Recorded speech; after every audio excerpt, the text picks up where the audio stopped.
Hello मेरे प्यारे दोस्तों, कैसे हैं आप लोग। आशा करता हूं आप लोग अच्छे होंगे और आपकी पढ़ाई भी अच्छी तरह से चल रही होगी। तो दोस्तों, आज हम लोग संस्कृत के 300 मोस्ट इंपोर्टेंट ऑब्जेक्टिव करने वाले हैं, जो महामैराथन सीरीज के अंतर्गत है, जिसमें हमारा बुक्स और व्याकरण दोनों मिक्स है। और ये सीरीज आपके बोर्ड एग्जाम के लिए बहुत ही महत्वपूर्ण है। तो चलिए आज की क्लास को विदाउट देरी के शुरू करते हैं, और जिसका आंसर आपको पता हो उसका आंसर आपको साथ साथ देते हुए चलना है, और लास्ट में आपको देखना होगा आपके कितना आंसर सही हुआ है। तो चलिए आज की क्लास को शुरू करते हैं। आपका पहला क्वेश्चन है, मंगलम शब्द का अर्थ क्या है। यानी मंगलम शब्द जो है उसका अर्थ क्या है। मंगलम शब्द का अर्थ क्या है मंगलम शब्द का अर्थ। दोस्तों इसका आंसर दीजिए आप लोग। तो इसका आंसर हो जाएगा दोस्तों, मंगलम शब्द का जो अर्थ होता है शुभ होता है, कल्याण होता है, सौभाग्य होता है। तो इसमें से आपका आंसर हो जाएगा ऑप्शन नंबर बी, यानी शुभ। और है आपका अगला क्वेश्चन, सर्वे भवन्तु सुखिनः का भावार्थ है। यानी सर्वे भवन्तु सुखिनः, इसका भावार्थ क्या है। तो इसका भावार्थ है दोस्तों कि सभी सुखी हो, यानी सभी दुनिया में जितने हैं सभी सुखी हो, सभी रोगात्मक रहे, सभी मंगलमय घटनाओं के साक्षी बने रहे और दुख का भागी ना बने। यानी इसमें ऑप्शन के अनुसार हो जाएगा सभी सुखी हो। आपका अगला क्वेश्चन है, निरामया शब्द का अर्थ है। क्या है निरामया शब्द का अर्थ है। इसका आंसर दीजिए आप लोग। इसका आंसर हो जाएगा दोस्तों आपका रोग रहित। क्या हो जाएगा, रोग रहित हो जाएगा या स्वस्थ हो जाएगा, जिसको मतलब निरामया, जिसको रोग ना हो, निरोग हो। आपका अगला क्वेश्चन है, मां कसियद दुखा भाग्यवते का अर्थ है। यानी मां कसियद दुखा भाग भवेत का अर्थ है। इसका अर्थ क्या होता है, इसका आंसर दीजिए आप लोग। तो इसका अर्थ क्या होता है दोस्तों, इसका अर्थ होता है कि कोई दुखी ना हो, यानी सभी सुखी हुए, सभी रोगात्मक हुए, कोई दुखी ना हुए। तो ऑप्शन नंबर ए हो जाएगा आपका इसका आंसर, कोई दुखी ना हुए। आपका अगला क्वेश्चन है, शांति शब्द में लिंग है। यानी शांति शब्द जो है किस लिंग में है। इसका आंसर दीजिए आप लोग। इसका आंसर क्या हो जाएगा दोस्तों आपका, शांति शब्द जो है वो एक स्त्रीलिंग है। क्या है, स्त्रीलिंग शब्द है। आपका अगला क्वेश्चन है, पाटलिपुत्र किस राज्य की राजधानी थी। यानी पाटलिपुत्र जो थे किस राज्य की राजधानी थी। तो ये थी मगध साम्राज्य की राजधानी। किसकी थी, मगध साम्राज्य की राजधानी, जिसे जो है अजात शत्रु के पुत्र उदयन ने स्थापित किया था। कौन किए थे, अजात शत्रु के पुत्र उदयन ने स्थापित किया था। आपका अगला क्वेश्चन है, पाटलिपुत्र किस नदी के किनारे स्थित है। यानी पाटलिपुत्र जो है किस नदी के किनारे स्थित है। इसका आंसर दीजिए। तो ये है आपको दोस्तों गंगा और सोन नदी के किनारे स्थित है। कहां है, गंगा और सोन नदी के किनारे स्थित है। आपका अगला क्वेश्चन है, वैभवम शब्द का अर्थ है। क्या होता है वैभव शब्द का अर्थ। तो ये हो जाएगा दोस्तों आपका, जैसे महिमा होता है वैभव शब्द का, शान होता है, धन होता है, अस्मृद्धि होता है, ऐश्वर्य होता है और शक्ति होता है। इसमें से आपका क्या आंसर हो जाएगा, इसमें हो जाएगा अस्मृद्धि। क्या हो जाएगा, अस्मृद्धि। आपका अगला क्वेश्चन है, पाटलिपुत्र किस लिए प्रसिद्ध है। यानी पाटलिपुत्र किस लिए प्रसिद्ध है, दीजिए इसका आंसर आप लोग। तो हमारा पाटलिपुत्र है बिहार का राजधानी, पहले मगध साम्राज्य का था, लेकिन अभी जो वर्तमान में ये पटना के नाम से प्रसिद्ध है, और पटना जो है बिहार की राजधानी है। और ये जो है मगध साम्राज्य की पहली राजधानी थी। और किस लिए प्रसिद्ध थी, तो ये जो दोस्तों है पाटलिपुत्र, ये वैभव एवं संस्कृति के लिए प्रसिद्ध था। किसके लिए, वैभव एवं संस्कृति के लिए। आपका अगला क्वेश्चन है, पाटलिपुत्र का वर्णन किस पाठ में है। यानी पाटलिपुत्र जो है उसका वर्णन किस पाठ में है। तो ये है आपका संस्कृत के पाठ 2, यानी पाटलिपुत्र वैभवम में। इसमें पाटलिपुत्र वैभवम में जो हमारा सेकंड अध्याय है। आपका अगला क्वेश्चन है, अलस शब्द का अर्थ है। यानी अलस शब्द जो है उसका अर्थ क्या है। तो अलस शब्द का अर्थ आपका आलसी। क्या है, आलसी। ऑप्शन नंबर, इसका आंसर हो जाएगा ऑप्शन नंबर बी। और है आपका अगला क्वेश्चन, आलस कथा का मुख्य दोष क्या है। यानी अलस कथा जो है उसका मुख्य दोष क्या है, इसका आंसर दीजिए आप लोग। तो अलस कथा का मुख्य दोष होता है दोस्तों आलस्य। क्या है? आलस्य। आपका अगला क्वेश्चन है, कथा शब्द का लिंग है। क्या है? कथा शब्द का लिंग है। क्या हो जाएगा इसका आंसर दोस्तों? कथा शब्द कौन सा लिंग है? तो कथा एक स्त्रीलिंग है। इसका आंसर क्या हो जाएगा? Option number B. आपका अगला क्वेश्चन है, आलसी व्यक्ति क्या नहीं करता। यानी आलसी व्यक्ति जो है क्या नहीं करता है, निम्न में से क्या नहीं करता आलसी व्यक्ति। तो आलसी जो होता है ना वो परिश्रम करने से बहुत डरता है। भोजन भी करता है, निंदा भी करता है, बातचीत भी करता है, लेकिन परिश्रम नहीं करना चाहता है, जिसको कोढ़ी बोलते हैं हम लोग। अपने भाषा में क्या बोलते हैं उसको? कोढ़ी बोलते हैं। आपका अगला क्वेश्चन है, अलस कथा से क्या शिक्षा मिलती है। अपने संस्कृत अध्याय में जो है अध्याय 3 अलस्य कथा, उससे क्या शिक्षा मिलती है हम लोग को? क्या मिलती है? आलस सबसे बड़ा शत्रु है। क्या शिक्षा मिलती है हम लोग को? आलस सबसे बड़ा शत्रु है। आलस से अच्छा ये तो नहीं मिलेगा। परिश्रम आवश्यक है, धन ही सब कुछ है, भाग्य सब करता है। नहीं, परिश्रम आवश्यक है। क्या है इसमें? इस अनुसार से परिश्रम आवश्यक है। आपका अगला क्वेश्चन है, लेखिका शब्द का पुल्लिंग रूप है। लेखिका शब्द का पुल्लिंग रूप है। इसका आंसर दीजिए आप लोग। इसका पुल्लिंग रूप क्या हो जाएगा? लेखक। लेखक हो जाएगा। आपका अगला क्वेश्चन है, यह पाठ किस विषय पर है। यानी यह पाठ किस विषय पर है, यानी संस्कृत पाठ जो है किस विषय पर है। तो ये संस्कृत लेखिकाओं पर हो जाएगा। बेकार क्वेश्चन डाला गया। आपका अगला क्वेश्चन है, संस्कृत साहित्य में लेखिकाओं का योगदान है। क्या है? संस्कृत साहित्य में लेखिकाओं का योगदान है। इसका आंसर दीजिए आप लोग।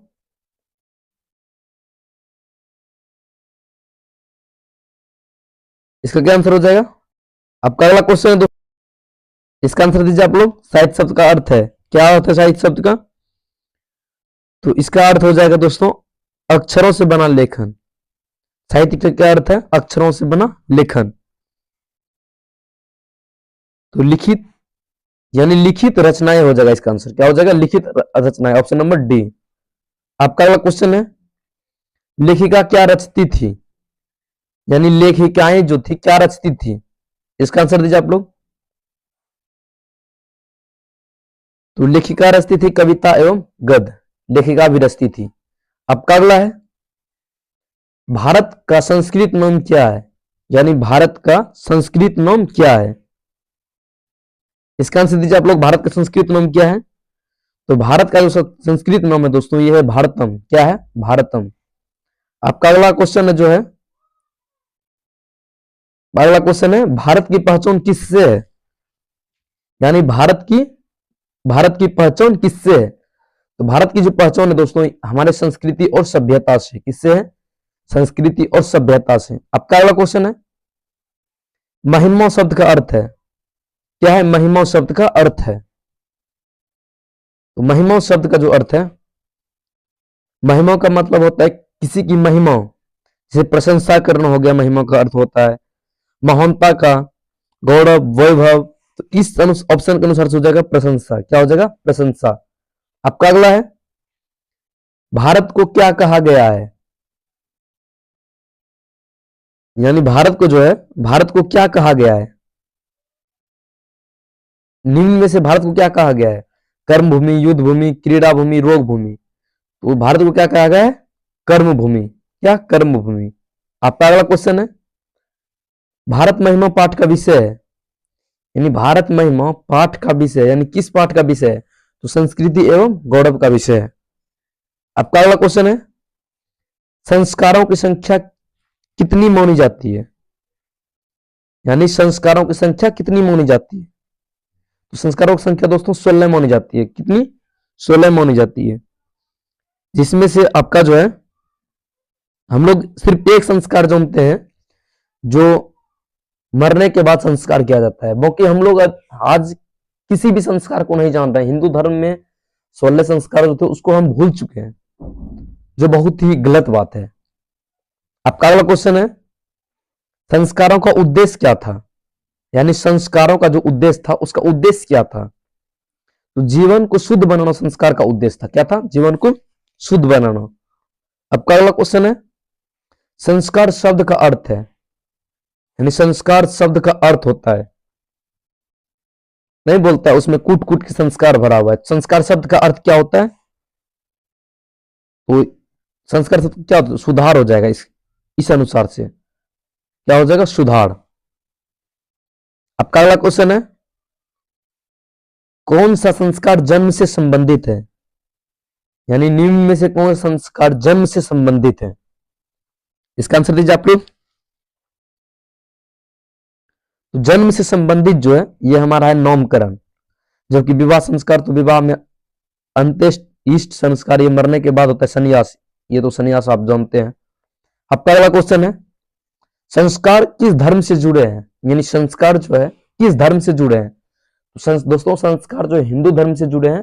जो 16 संस्कार होते हैं, क्या होते हैं? 16 संस्कार हिंदू धर्म से जुड़े हुए हैं। अब अगला क्वेश्चन है, नीति श्लोक किस ग्रंथ से लिए गए हैं, यानी नीति श्लोक किस ग्रंथ से लिए गए हैं? इसका आंसर दीजिए आप लोग। किस ग्रंथ से लिए गए नीति श्लोक? तो महाभारत से लिए गए नीति श्लोक। किससे? महाभारत से। आपका अगला क्वेश्चन है, नीति शब्द का अर्थ है, यानी नीति शब्द जो उसका अर्थ है, क्या है नीति शब्द का अर्थ?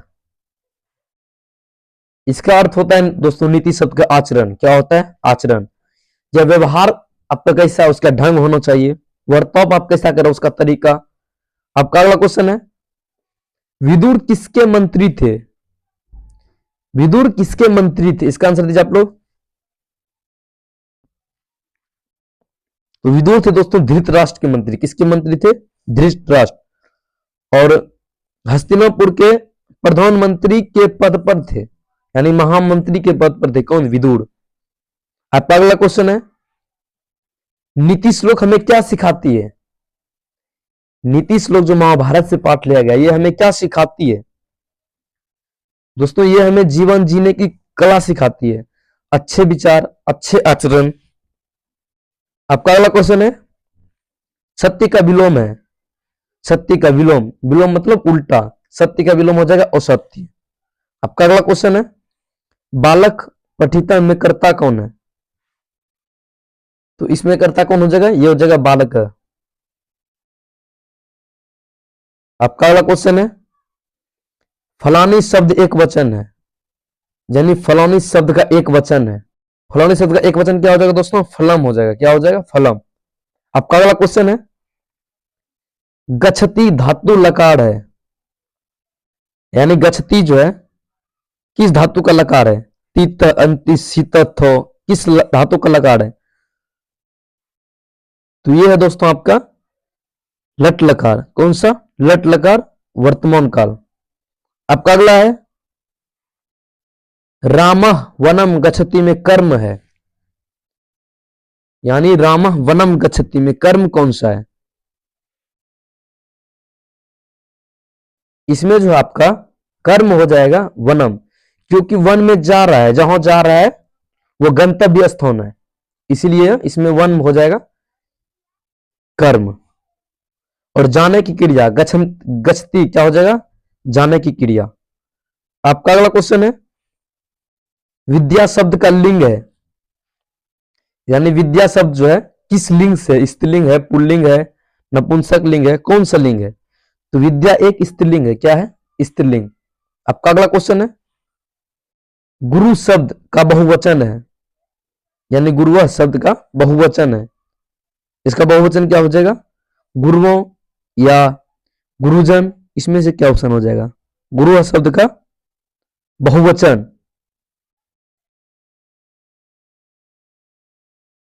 तो गुरुओं हो जाएगा दोस्तों, इसमें ऑप्शन नहीं दिया है, वे हो जाएगा आपका गुरुओं। गुरु शब्द का गुरुओं हो जाएगा।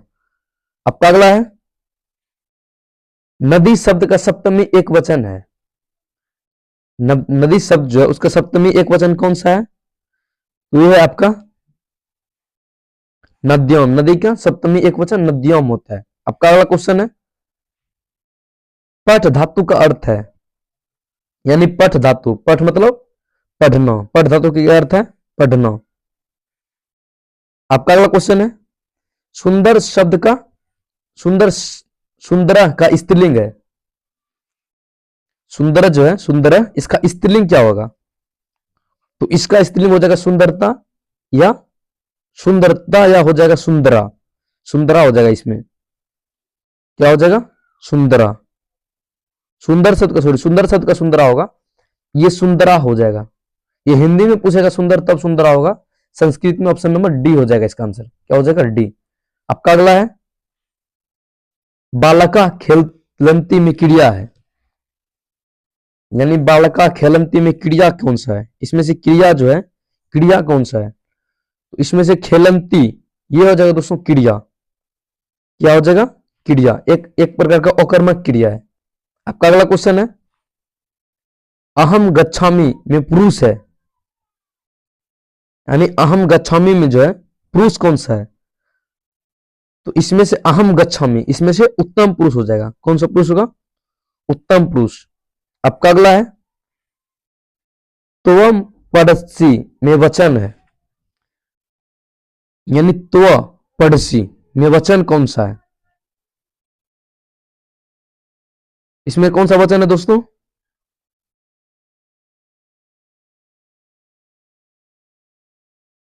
तो इसमें से आपका हो जाएगा दोस्तों त्वम पड़सी में वचन, तो बहुवचन हो जाएगा। क्या हो जाएगा? बहुवचन। आपका अगला है स फलम खादती में लिंग है, यानी स फलम खादती में लिंग है, कौन सा लिंग है इसमें? इसका आंसर दीजिए आप लोग। तो इसमें जो आपका दोस्तों, तो इसमें से आपका हो जाएगा ये स्त्रीलिंग हो जाएगा। क्या हो जाएगा? स्त्रीलिंग। आपका अगला क्वेश्चन है विद्यालय शब्द का अर्थ है, यानी विद्यालय जो है, विद्यालय शब्द का क्या अर्थ है? तो विद्यालय शब्द का आप लोग को पता है स्कूल शब्द होता है। क्या होता है? स्कूल। आपका अगला है संस्कृत भाषा में किस लिपि में लिखी जाती है, यानी संस्कृत भाषा किस लिपि में लिखी जाती है? इसका आंसर दीजिए आप लोग। तो ये है आपका दोस्तों देवनागरी लिपि में। कौन सा लिपि में? देवनागरी लिपि में। और इसी लिपि में जो है हिंदी भाषा को भी लिखी जाती है। आपका अगला है कर्मवीर शब्द का अर्थ है, यानी कर्मवीर शब्द जो उसका अर्थ क्या है? तो कर्मवीर शब्द का अर्थ होता है दोस्तों कर्म से वीर, यानी कर्मवीर साहसी होता है, मेहनती होता है। क्या होता है? परिश्रमी वीर। आपका अगला है कर्मवीरता हमें क्या सिखाती है? तो कर्मवीरता हमें परिश्रम करना सिखाती है। क्या करना? परिश्रम करना। आपका अगला है कर्मवीर की सबसे बड़ी विशेषता है, कर्मवीर की जो है सबसे बड़ी विशेषता है, क्या विशेषता है कर्मवीर की सबसे बड़ी? तो कर्मवीर की सबसे बड़ी विशेषता होता है दोस्तों साहस, यानी लक्ष्य की प्रति जो है अटूट निष्ठा और दृढ़ संकल्प। क्या होता है? कर्तव्य और लक्ष्य के प्रति अटूट रिश्ता और दृढ़ संकल्प होनी चाहिए। आपका अगला है कर्म शब्द का अर्थ है, कर्म शब्द जो उसका अर्थ क्या है? इसका आंसर दीजिए आप लोग। तो कर्म शब्द का अर्थ होता है दोस्तों क्रिया। क्या होता है? क्रिया। आपका अगला क्वेश्चन है कर्मवीरता किस प्रकार की कथा है, यानी कर्मवीरता जो है किस प्रकार की कथा है? किस प्रकार की कथा है कर्मवीरता? तो ये एक जो है नैतिक, आध्यात्मिक और ऐतिहासिक कथा है। इस अनुसार से क्या हो जाएगा? ऐतिहासिक। कभी कभी आपको ऑप्शन में नैतिक भी देखने को मिल सकता है, आध्यात्मिक भी देखने को मिल सकता है, तो आपको इसमें गलती नहीं करना है। आपका अगला है स्वामी दयानंद सरस्वती किस संस्था के संस्थापक थे, यानी स्वामी दयानंद सरस्वती किस संस्था के संस्थापक थे? इसका आंसर दीजिए आप लोग। तो ये आर्य समाज के संस्थापक थे। किस संस्था के? आर्य समाज के। आपका अगला है स्वामी दयानंद सरस्वती का जन्म कहां हुआ था? कहां हुआ था स्वामी दयानंद सरस्वती का जन्म? इनका जन्म जो है गुजरात में हुआ था, जो एक टंकड़ा कठियावाड़ क्षेत्र पड़ता है, टंकड़ा कठियावाड़ क्षेत्र, जिसका जन्म 1824 ईस्वी में हुआ था। कब हुआ था? 1824 ईस्वी में। आपका अगला क्वेश्चन है स्वामी दयानंद सरस्वती किस धर्म के सुधारक थे? किस धर्म के सुधारक थे? तो हिंदू धर्म के सुधारक थे। आपका अगला क्वेश्चन है वेदों की ओर लौटो किसने नारा दिया था, यानी वेदों की ओर लौटो किसका नारा था? ये नारा किसने दिया था? तो ये दिए थे हमारे स्वामी दयानंद सरस्वती, स्वामी दयानंद सरस्वती। आपका अगला क्वेश्चन है, स्वामी दयानंद सरस्वती किस भाषा के महान विद्वान थे? यानी स्वामी दयानंद सरस्वती जो थे किस भाषा के महान विद्वान थे? तो ये जो थे दोस्तों, ये हिंदी और संस्कृत दोनों के महान विद्वान थे, लेकिन हिंदी जो है, हिंदी के लिए प्रमुखता दी। यानी हिंदी और संस्कृत अगर ऑप्शन में दोनों मिले तो ऑप्शन में ए और सी मार जाएगा, लेकिन अगर प्राथमिकता का बात करें तो हिंदी हो जाएगा। आपका अगला क्वेश्चन है, मंदाकिनी क्या है? यानी मंदाकिनी जो है क्या है? मंदाकिनी एक नदी है दोस्तों, क्या है? नदी। मंदाकिनी क्या है? नदी है। आपका अगला क्वेश्चन है, मंदाकिनी का वर्णन किस रूप में किया गया है? यानी हमारे संस्कृत पाठ में जो है मंदाकिनी का वर्णन किस रूप में किया गया है?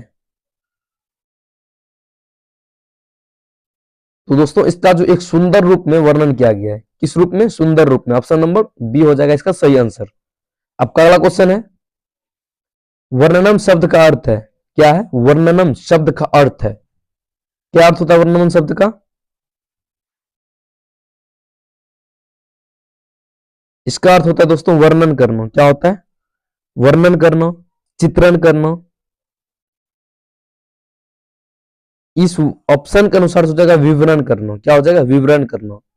आपका अगला क्वेश्चन है, मंदाकिनी किससे सुशोभित है?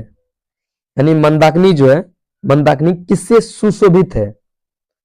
कमल से, पत्थर से, धूल से, वर्प से, किससे सुशोभित है? यह जो है पहाड़ों से घिरी हुई है। किससे? पहाड़ों से घिरी हुई है, झरनों से घिरी हुई है। इसका क्या आंसर हो जाएगा? पहाड़ों से, झरनों से, पत्थर से। क्या हो जाएगा? Option number C. आपका अगला है, मंदाकिनी वर्णनम पाठ किस प्रकार का है? यानी मंदाकिनी वर्णनम पाठ जो है किस प्रकार का है? आपके बुक में जो है, संस्कृत बुक में, यह एक वर्णात्मक पाठ है। यह एक जो है काव्यात्मक वर्णन है। इसमें क्या है? काव्यात्मक वर्णन। और है आपका अगला क्वेश्चन, व्याघ्र शब्द का अर्थ है। यानी व्याघ्र, व्याघ्र मतलब क्या होता है? बाघ। आपका अगला क्वेश्चन है, व्याघ्र प्रतीक कौन थे? यानी व्याघ्र प्रतीक कौन थे? इसका आंसर दीजिए आप लोग। व्याघ्र प्रतीक जो दोस्तों थी एक पथिक थे। क्या थे? पथिक। आपका अगला क्वेश्चन है, व्याघ्र प्रतीक कथा में क्या शिक्षा मिलती है? इससे हमें शिक्षा मिलती है दोस्तों, लोभ बुरा है। यानी अत्यधिक लोभ जो है बुरा होता है। आपका अगला क्वेश्चन है, कथा में पथिक को क्या संकट आया? यानी कथा में जो है पथिक जो थे उनको क्या संकट आया था? तो उनको एक बाघ जो है वही संकट में आया था। क्या था? बाघ। आपका अगला क्वेश्चन है, यह कथा किस प्रकार की है? यानी व्याघ्र प्रतीक कथा जो, इसमें व्याघ्र प्रतीक होगा, व्याघ्र प्रतीक, व्याघ्र प्रतीक कथा जो है किस प्रकार की है? तो दोस्तों यह एक जो है नीति कथा है। व्याघ्र प्रतीक कथा क्या है? नीति कथा। आपका अगला क्वेश्चन है, कर्ण किस महाकाव्य का पात्र है? यानी कर्ण जो है किस महाकाव्य का पात्र है? तो यह जो है महाभारत का पात्र है। और कर्ण सबसे बड़े दानवीर थे। क्या थे? इनके बारे में क्या कहा जाए दोस्तों, कर्ण जैसा योद्धा पूरे महाभारत में कोई नहीं था। कर्ण जो बहुत बड़े दानवीर थे और किसी की औकात नहीं थी महाभारत में भगवान श्री कृष्ण को छोड़कर कि कर्ण को पराजित कर सके, परास्त कर सके। लेकिन वो अलग बात है, वो अपने मित्र की सहायता की और अधर्म का साथ दिया दोस्ती निभाने के चक्कर में। कर्ण को पता था कि हम मरने वाले हैं, फिर भी उन्होंने अपने दोस्त का साथ नहीं छोड़ा। तो आपके जीवन में एक कर्ण जैसा दोस्त बहुत ही आवश्यक है। आपका अगला क्वेश्चन है, कर्ण को दानवीर क्यों कहा जाता है? दानवीर क्यों कहलाता है कोई? दानशीलता के कारण। यानी इन्होंने इतना दान किए कि अंत में अपने जीवन को ही दान कर दिए। यानी कवच और कुंडल, जिस समय भगवान इंद्र ब्राह्मण का रूप धारण कर सुबह सुबह आया, उन्होंने अपनी खुशी खुशी कवच और कुंडल दे दी। इन्हें पता था कि हमारे पास जब तक कवच कुंडल है हमें कोई नहीं मार सकता है। लेकिन फिर भी इन्होंने कवच कुंडल खुशी खुशी दे दिए।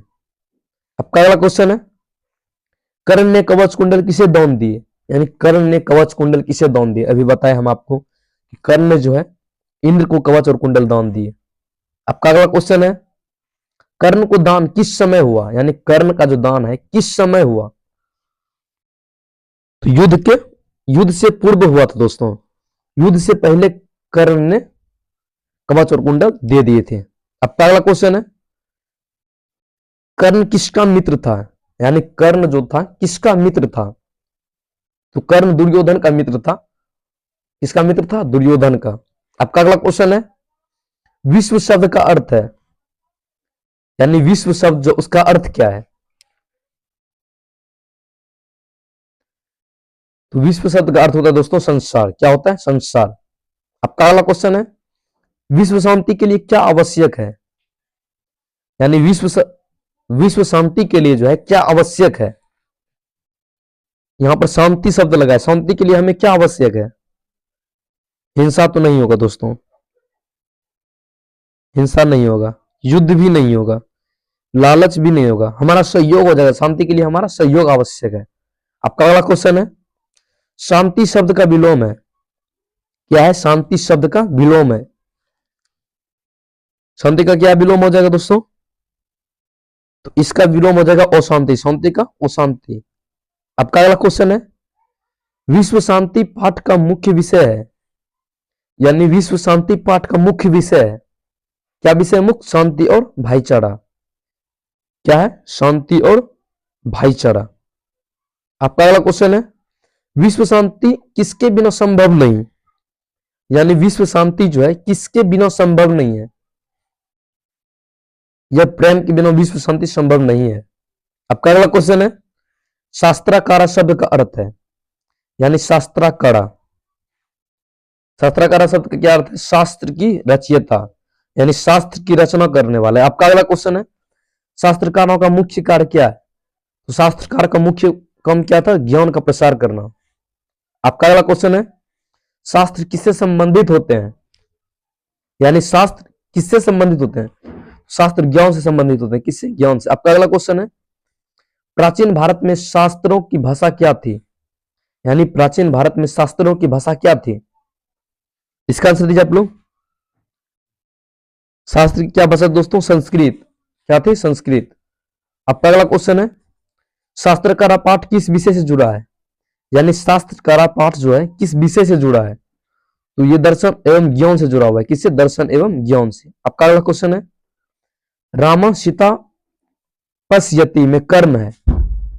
इसमें जो आपका दोस्तों इसमें कर्म हो जाएगा। क्या हो जाएगा? कर्म।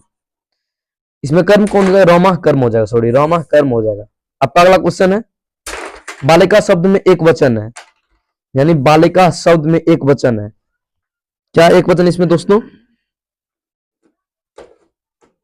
तो इसमें हो जाएगा बालिका शब्द एक वचन हो जाएगा।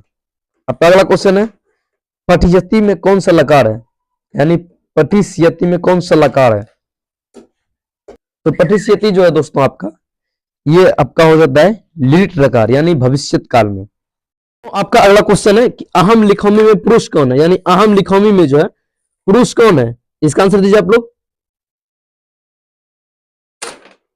तो इसका आंसर हो जाएगा दोस्तों आपका प्रथम। क्या हो जाएगा? प्रथम। आपका अगला क्वेश्चन है, फलम शब्द में लिंग है। यानी फलम शब्द जो है, फलम शब्द कौन सा लिंग है? तो दोस्तों इसका आंसर हो जाएगा आपका नपुंसक लिंग। कौन सा लिंग? नपुंसक। आपका अगला क्वेश्चन है, गच्छामि धातु सॉरी आपका अगला क्वेश्चन है, गच्छामि धातु पुरुष है। यानी गच्छामि धातु पुरुष है। इसका आंसर दीजिए आप लोग। तो दोस्तों इसमें आपका हो जाएगा प्रथम पुरुष। कौन सा? प्रथम पुरुष। आपका ऑप्शन नंबर ए हो जाएगा सही आंसर। आपका अगला क्वेश्चन है, त्वम किस पुरुष का सूचक है? यानी त्वम जो है किस पुरुष का सूचक है? इसका आंसर दीजिए आप लोग। इसका आंसर हो जाएगा दोस्तों माध्यम पुरुष। कौन सा? मध्यम। आपका अगला क्वेश्चन है, सुंदरतम किस लिंग में है? यानी सुंदरम जो है किस लिंग में है? इसका आप लोग आंसर दीजिए। तो सुंदरम जो है, तो ये दोस्तों आ जाएगा आपका पुल्लिंग में। सुंदरम पुल्लिंग है। कौन सा? पुल्लिंग। आपका अगला क्वेश्चन है, विद्यार्थी शब्द बहुवचन है। यानी विद्यार्थी शब्द बहुवचन है। इसका आंसर दीजिए आप लोग। तो इसका आंसर हो जाएगा दोस्तों, विद्यार्थी का जो बहुवचन है ये विद्यार्थी ही रहता है। क्या रहता है? विद्यार्थी ही रहता है। आपका अगला क्वेश्चन है, संस्कृत किस भाषा के परिवार में है? यानी संस्कृत किस भाषा परिवार से, इसका आंसर दीजिए आप लोग। तो ये है दोस्तों आपका कौन सा दोस्तों? आर्य भाषा परिवार से। किस भाषा से? आर्य भाषा परिवार से। आपका इसमें आंसर हो जाएगा ऑप्शन नंबर बी। आपका अगला क्वेश्चन है, संस्कृत को क्या कहा जाता है? यानी संस्कृत को जो है क्या कहा जाता है? मृत भाषा, देव भाषा या देववाणी? इसको देव भाषा बोलते हैं, यानी देवतागण भी यही भाषा बोलते हैं। आपका अगला क्वेश्चन है, नमः शब्द के साथ कौन सा विभक्ति प्रयोग होता है? यानी नमः शब्द जो है इसमें कौन सी विभक्ति होती है? इसमें चतुर्थी विभक्ति होती है। कौन सी विभक्ति? चतुर्थी विभक्ति। इसका आंसर हो जाएगा ऑप्शन नंबर सी। आपका अगला क्वेश्चन है, पुस्तकम में अस्थि में से कौन सी विभक्ति है? यानी पुस्तकम में अस्थि में कौन सी विभक्ति है? इसका आंसर दीजिए आप लोग। कौन सी विभक्ति दोस्तों? इसका आंसर हो जाएगा प्रथमा। कौन सी विभक्ति है? सॉरी, प्रथमा ऑप्शन में ही नहीं है। पुस्तकम में जो है प्रथमो या द्वितीय होता है, द्वितीय भी नहीं है। इसमें ऑप्शन गलत है, इसमें हो जाएगा प्रथमो या द्वितीय। क्या हो जाएगा? प्रथमो या द्वितीय। आपका अगला क्वेश्चन है, बिहार बोर्ड अजीब क्वेश्चन है। अगला है आपका, भवतु शब्द किस धातु से बना है? यानी भवतु शब्द जो है किस धातु से बना है? तो भवतु यानी भव धातु से बना है। किस धातु से? भव धातु से। तो दोस्तों ये था आज की क्लास 100 ऑब्जेक्टिव क्वेश्चन का। आज थोड़ा सा दूसरा वर्क है, तो आप चाहेंगे 100 ऑब्जेक्टिव में संतुष्ट हो जाएं, अगले दिन इसका जो है हम 200 ऑब्जेक्टिव और करा देंगे। आपका इसमें से कितना सही है आप आंसर दे दीजिएगा कमेंट में। तब तक आप अपना ख्याल रखें, अपने परिवार का ख्याल रखें। धन्यवाद।